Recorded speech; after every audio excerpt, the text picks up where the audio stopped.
Le dernier ensemble de preuves est consacré à l'apparente présence d'air suggérée par les images de la Lune. Comme nous le savons, il n'y a pas d'atmosphère sur la Lune. En théorie, les astronautes devraient donc se déplacer dans le vide le plus absolu. On peut pourtant relever certains détails dans les vidéos des missions Apollo qui suggèrent que nous nous trouvons en présence d'air. L'un de ces détails est le comportement des nuages de poussière soulevés par le rover, la Jeep lunaire. Si nous étions en l'absence totale d'air, tout le sable soulevé par les roues devrait exécuter une trajectoire parabolique parfaite entre le moment où celui-ci se détache de la roue et celui où il retombe sur le sol. Puisqu'il n'y a pas d'air pour freiner leur course, les particules les plus lourdes comme les plus légères devraient toutes suivre le même arc parabolique. A l'inverse, sur Terre, les particules les plus légères de sable sont freinées par l'air qu'elles traversent et restent en suspension plus longtemps, formant les classiques nuages de poussière que l'on peut voir derrière les roues. C'est un phénomène que nous retrouvons dans 1000 situations différentes, en soulevant simplement un peu de sable du sol, pendant une partie de golf ou lors d'une course de motocross. Mais c'est un phénomène que l'on retrouve aussi, et de façon bien étrange, derrière les roues de la Jeep lunaire, où il ne devrait pas se produire. Regardez par exemple ce nuage de poussière qui reste en l'air après le passage du rover. Comme nous l'avons dit, en l'absence d'atmosphère, de tels nuages ne devraient pas se former. Tout le sable, du plus léger au plus lourd, devrait suivre la même trajectoire parabolique. Et de fait, sur le site de Debunking Clavius, on peut lire: si l'atmosphère est suffisamment dense, elle peut retenir en suspension de petites particules, s'opposant à la gravité pendant un bref laps de temps. Mais rien de cela ne peut survenir sur la Lune, car il n'y a rien qui puisse maintenir en suspension les particules de poussière. Au lieu de cela, ce genre de nuage de poussière se forme régulièrement derrière les roues de la Jeep et reste en suspension plusieurs secondes avant de retomber.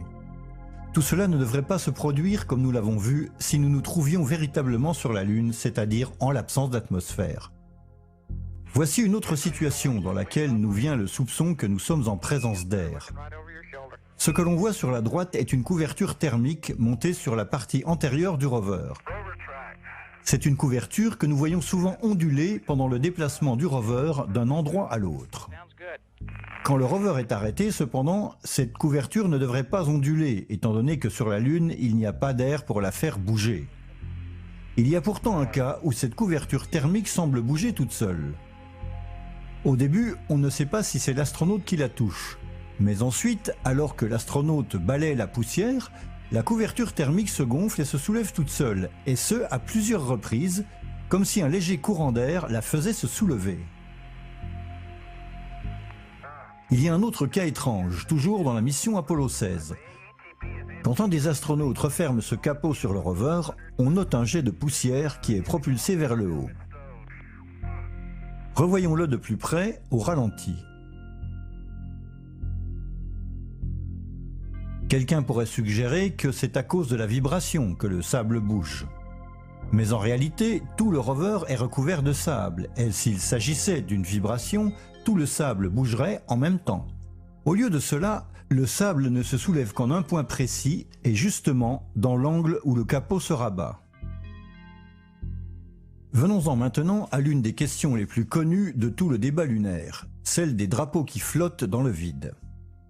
Sur les vidéos de la mission Apollo, en fait, on voit souvent le drapeau américain qui flotte.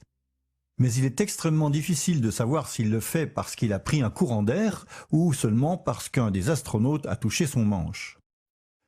De fait, les Mythbusters ont fait une expérience dans une chambre à vide pour démontrer qu'en l'absence totale d'air aussi, un drapeau peut parfaitement continuer d'osciller pendant quelques instants. This is flag waving test in a vacuum. And stop. Oh, it's moving a lot. Hey! It's moving a lot. So in the vacuum, the flag moved, not just a little bit. It actually moved quite a bit. So that proves you don't need wind in order to move the flag in a vacuum. Mais ce sont ensuite les Mythbusters eux-mêmes qui ouvrent le débat en lançant ce challenge. So unless someone finds a shot of the flag flapping without an astronaut manipulating the flagpole, it's myth-busted. À moins que quelqu'un ne décèle un drapeau qui ondule sans que l'astronaute ne touche son axe, ont-ils dit. Eh bien, des situations où le drapeau ondule sans que personne ne l'ait touché Nous en avons trouvé au moins 3. La première est extraite d'une séquence TV sur Apollo 15. Ici, un astronaute se fait prendre en photo par son collègue à côté du drapeau américain. Voici une image de la scène. Et ceci est la caméra montée sur le rover qui filme la scène en direct. Ensuite, l'astronaute sort du champ sur la gauche. Après quelques secondes, un des 2 astronautes repasse devant la caméra en se dirigeant vers le LEM. Mais après son passage, on voit osciller le drapeau sans que personne ne l'ait touché. Revoyons ça.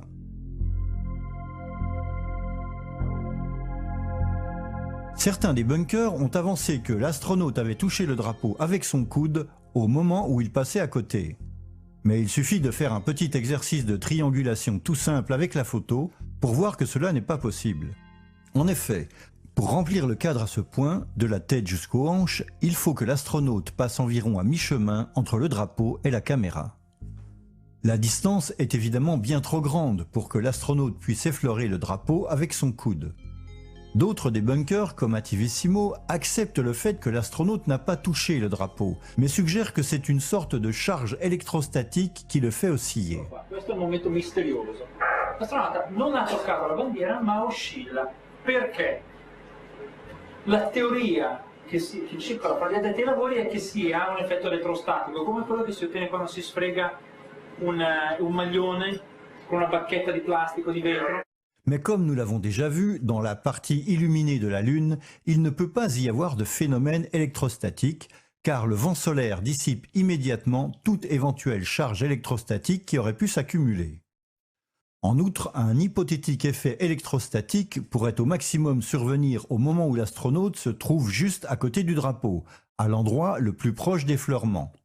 Alors que, comme nous l'avons vu, la distance entre l'astronaute et le drapeau est relativement grande. Dans tous les cas, si l'on regarde avec attention l'arrivée de l'astronaute dans le champ, on remarque que le drapeau commence à osciller avant même que l'astronaute ne passe devant. Ceci exclut définitivement l'hypothèse d'une charge électrostatique et aussi celle qui voudrait que l'astronaute ait effleuré le drapeau de son coude. Il semble bien que l'unique explication plausible de cette oscillation soit un déplacement d'air causé par le passage de l'astronaute. Voici un autre cas où le drapeau bouge sans que personne ne l'ait touché. C'est la fameuse scène où les astronautes d'Apollo 16 se photographient l'un et l'autre plusieurs fois en train de sauter près du drapeau planté au sol. Au début, le premier astronaute photographie son compagnon en lui demandant de sauter en l'air tout en faisant le salut militaire. Okay, here we go, a big one. Off the ground, before. There we go. Ensuite, quand ils échangent les rôles, on voit le drapeau bouger légèrement sans que personne ne l'ait touché. En accélérant et en agrandissant la scène, le mouvement devient encore plus évident. Plus tard, quand le second astronaute a lui aussi fini de prendre des photos, tous deux repassent devant le drapeau en le faisant onduler sans jamais le toucher. Voici la même scène rapprochée et accélérée.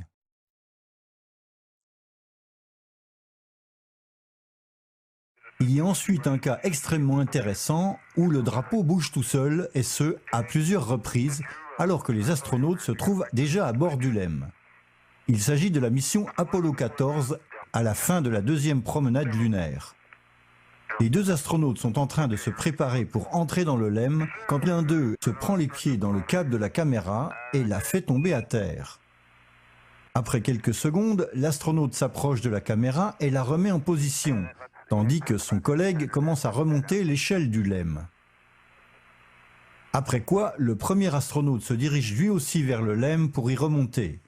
À partir de cet instant-là, personne ne touchera plus à la caméra. Le premier astronaute termine quelques opérations de chargement avec une poulie spéciale, avant de gravir lui aussi l'échelle du LEM. Pendant qu'ils entament les opérations pour refermer le LEM et repartir, la caméra continue de filmer la scène vide. 15 minutes passent, au cours desquelles rien ne se produit. Puis, à un moment donné, sans que personne n'ait pu le toucher, on voit le drapeau qui oscille et entre partiellement dans le champ de la caméra sur le côté droit.